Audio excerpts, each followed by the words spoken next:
The seven trumpets in Revelation.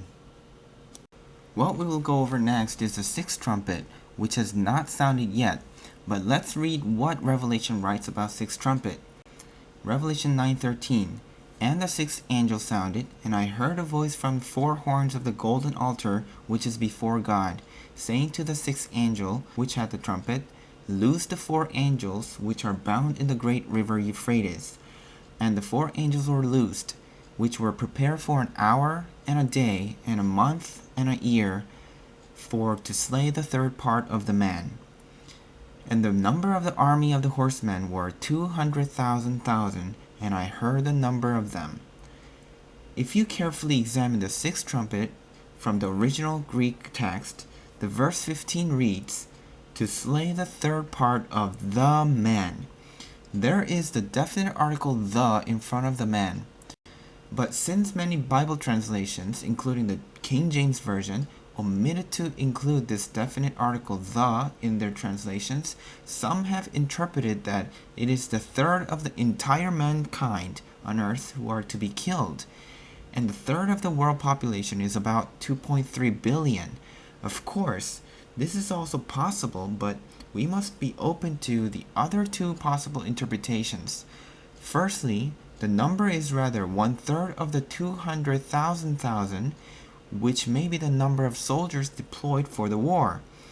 Or, secondly, it can be the third of the population count of the countries that participate in the war.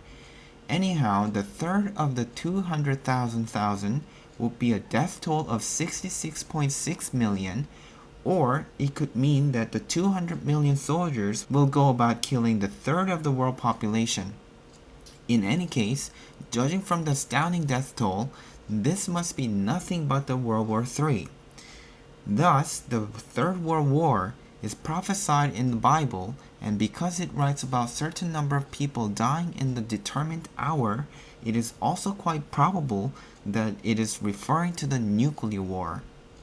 But if we let the determined hour to be interpreted as the time at which the four angels are loosed, it may be signifying to us that the war will go on in the four corners of the Euphrates simultaneously.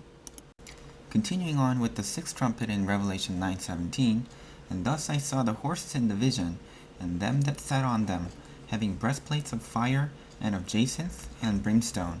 And the heads of the horses were as the heads of the lions, and out of their mouths issued fire, and smoke, and brimstone. By these three was the third part of man killed, by the fire, and by the smoke, and by the brimstone, which issued out of their mouths. For their power is in their mouth, and in their tails, and for their tails are like unto serpents, and had heads, and with them they do hurt. And the rest of men which were not killed by these plagues, yet repented not of their works of their hands, that they should not worship devils, and idols of gold, and silver, and brass, and stone, and of wood, which neither can see, nor hear, nor walk. Neither repented they of their murders, nor of their sorceries, nor of their fornication, nor of their thefts. In sum, with the sounding of the sixth trumpet, the four angels bound in the great river Euphrates are loosed. We cannot be entirely sure if the resulting war will begin at the Euphrates River, but even if the war doesn't start at Euphrates, the war will involve and or evolve around the river.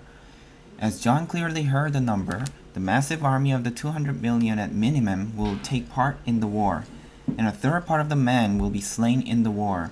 Although most Bible translations omit the definite article the in front of the man, the original Greek manuscript contains the definite article. In any case, with or without the definite article, the slaying of the third part of the man could be interpreted differently.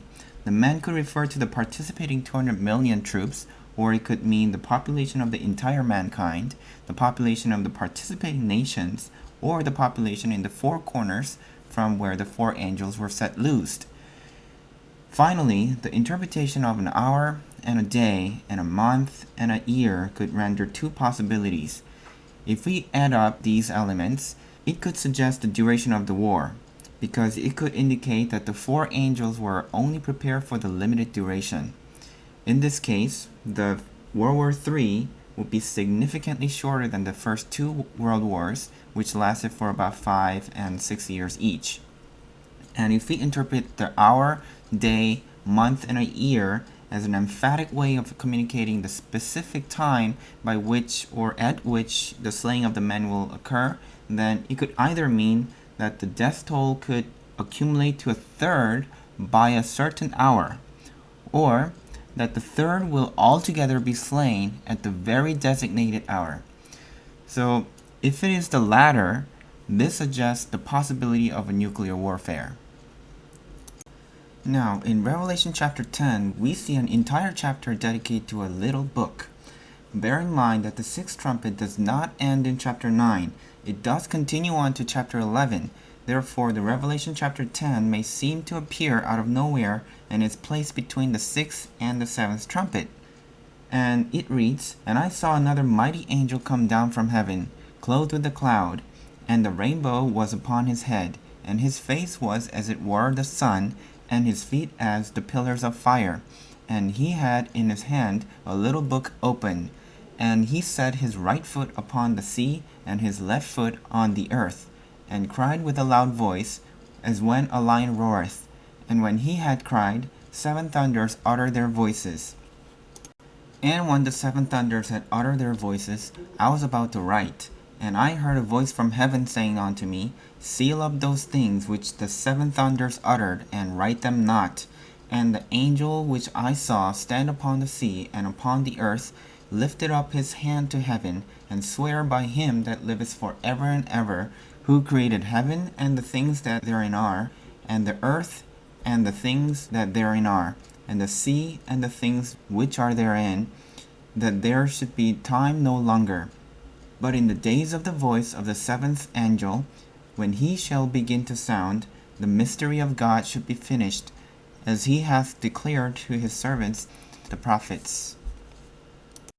And the voice which I heard from heaven spake unto me again, and said, Go and take the little book which is open in the hand of the angel, which standeth upon the sea and upon the earth. And I went on to the angel, and said unto him, Give me the little book.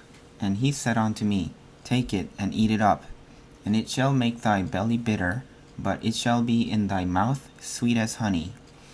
And I took the little book out of the angel's hand, and ate it up, and it was in my mouth sweet as honey. And as soon as I had eaten it, my belly was bitter. And he said unto me, Thou must prophesy again before many peoples, and nations, and tongues, and kings. We have already mentioned before that Daniel's final 70th week, which is the 7-year period, will begin sometime between the 6th trumpet and the 7th trumpet, and that the 7-year period will begin with the confirmation of the 7-year treaty between Israel and many nations.